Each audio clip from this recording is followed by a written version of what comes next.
What's up, YouTube? This is Rob Lowe with Chin Music NJ, and it's a new channel.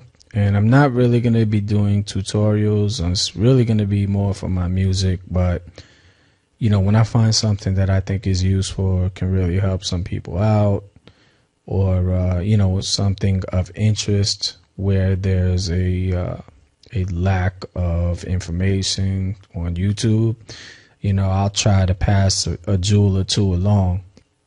So that's why I'm here today, because I'm here to show you how to chop a sample inside of a plugin called Poise. And there's a million ways to chop a sample inside of a DAW. You could look on YouTube and find all kinds of ways to do it. The reason why I think it's significant in Poise is because, to my knowledge, it is the only soft sampler that I am aware of that lets you chop in a similar fashion to Native Instruments Maschine. And for those of you who know and those that don't, in Maschine, it's a very efficient, intuitive, and tactile way, and most importantly, super fast way of chopping samples. It allows you to basically take a sample, load it onto a pad. You can copy that sample, the whole loop, and then you can copy it to the pads, the subsequent pads, as many ever chops as you want. And it's a matter of just selecting the copy the pad and then hitting the pads you want the sample assigned to, and you can have it ready to chop at your fingertips, because you can also set the sample start and sample endpoints from each pad with the rotary encoders on the integrated hardware that comes with Maschine. Now, I'm not aware of any other software program, soft sampler plugin that allows you to do it this way, except for Poise. So it's really cool. It's not as fast as Maschine, but it is very fast. It is super efficient. It's the most efficient way that I have come across doing it inside of a DAW.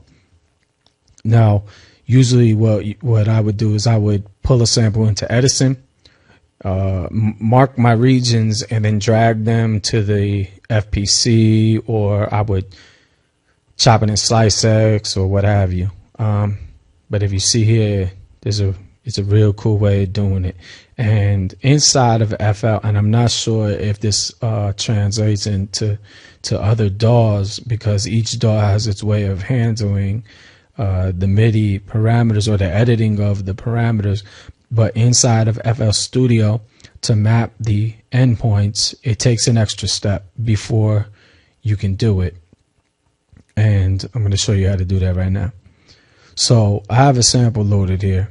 It's a 2-bar loop, or maybe it's a 4-bar. Let's see.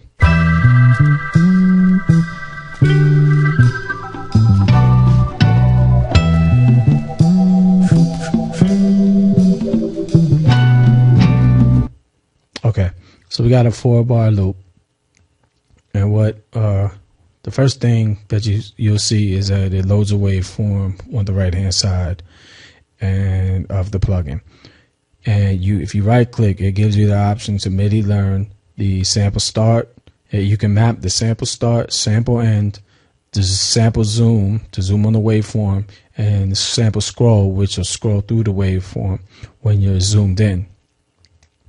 Now, usually what you should just do is you should be able to click on sample start and turn whatever knob or fader that you want. But as I'm doing right now, it is not responding and it's not taking the message. So what you have to do is first globally map the controls that you want to map to Poise within your host. And you do that by opening the dialog box in your plugin, and you'll get an option called Browse Parameters. And here you'll see that you have the native, the plugin's native parameters. And then if you scroll down, the ones that are grayed out a little and darker gray are the global parameters.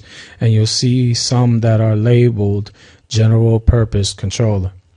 Now, general purpose controller is what we're looking for. Okay, we're going to dedicate these controls to Poise's functions right here. And I'm going to keep them in the group 16, 17, 18, 19. We have them, successively, so it's keep it nice and neat. And we'll start with MIDI CC16, and we'll link that to the controller right here. Turn whatever knob you want to map it to, and then you go back to the Poise plugin, and then you learn the sample start within Poise, and there you go, boom, just like that. Now you got your sample start mapped to one of your knobs. And now you do the same thing again. Browse parameters. Go down to the same group that you had over here. MIDI CC17. Link the controller. Turn the knob that you want to control the sample end. Come back to Poise. MIDI learn the sample end. Turn that same knob. And there you go. Now you got sample end, sample start at your fingertips. Alright, so let's get the zoom and let's get the scroll done too. Go back down to the same group of general purpose commands and link this controller. Turn the knob that you want to zoom. Come back to Poise. Turn that same knob. There you go. You can adjust it as finely or as coarsely as you want. Now let's set the scroll. MIDI CC19. Link it to the controller. Whichever knob you want to map it to. Come back to Poise. Learn sample scroll. Now we can zoom in and scroll. And I actually messed up.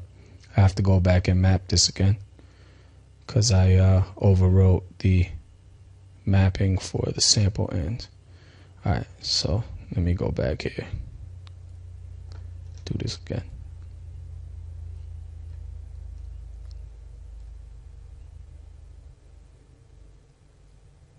No.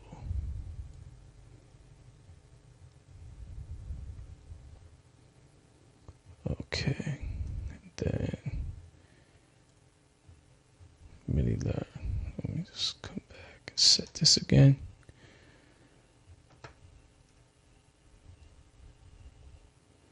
All right, see, so zoom in and out, scroll, sample start, sample end. Let me zoom all the way in.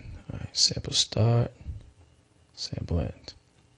All right, so now that we have the excuse me, now that we have the controllers, the sample start, sample, all the waveform commands are mapped out. What we want to do is, and I actually did this backwards. Maybe we should have done this first, but we want to copy the one loop over to all of the other pads. And the way you do this is first you want to set the pad properties for how you want it to play on the initial pad, and we want it on mono so it cuts itself off and doesn't play in poly or multiple voices. And then we set the one shot mode. If you want to switch it to node on, that's fine. You'll notice that it'll stop once you lift your finger off. Once you trigger it, if you lift the finger off, that's when you stop. One shot. One shot plays it to the end. Now, and what you also want to do is set the cut group one by one. So each successive pad or subsequent pad will cut off the last pad played. And once you have that done, it's just easy as holding control, hold down control, and just drag each pad across to as many as you need the chops on. And there you go, you got 16. And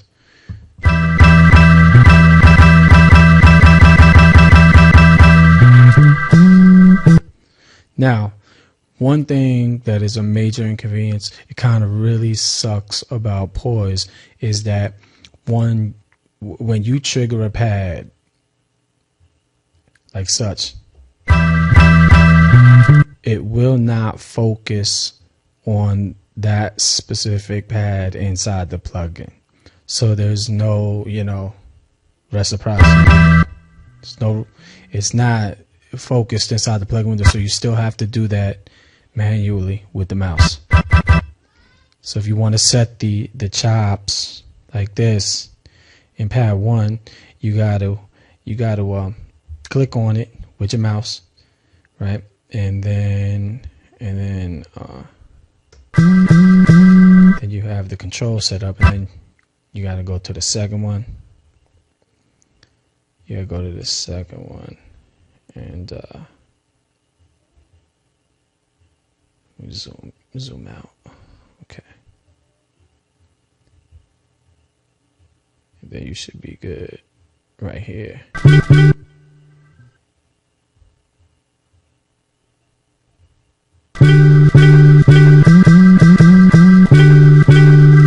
And then so forth and so on. Third pad, wash, rinse, and repeat.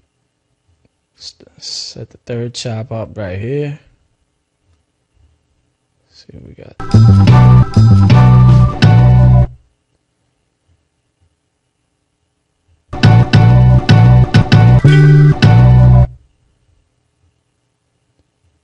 So get this zoomed out a little bit more.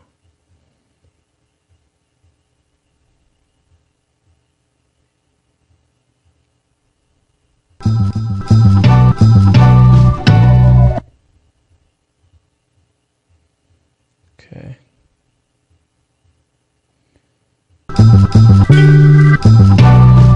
Let me go to the fourth one. All right. Zoom in a little bit.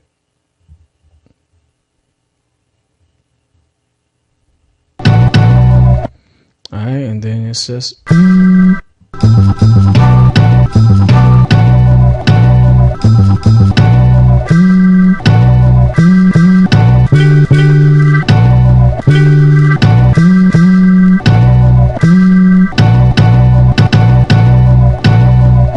And basically, chop to your heart's content, and that's how you do it.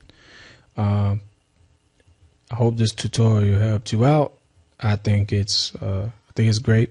One other thing is that once you set your pad properties, or actually once you set the global parameters, they're already mapped inside your host, so you don't have to do it again. It's a one-time deal.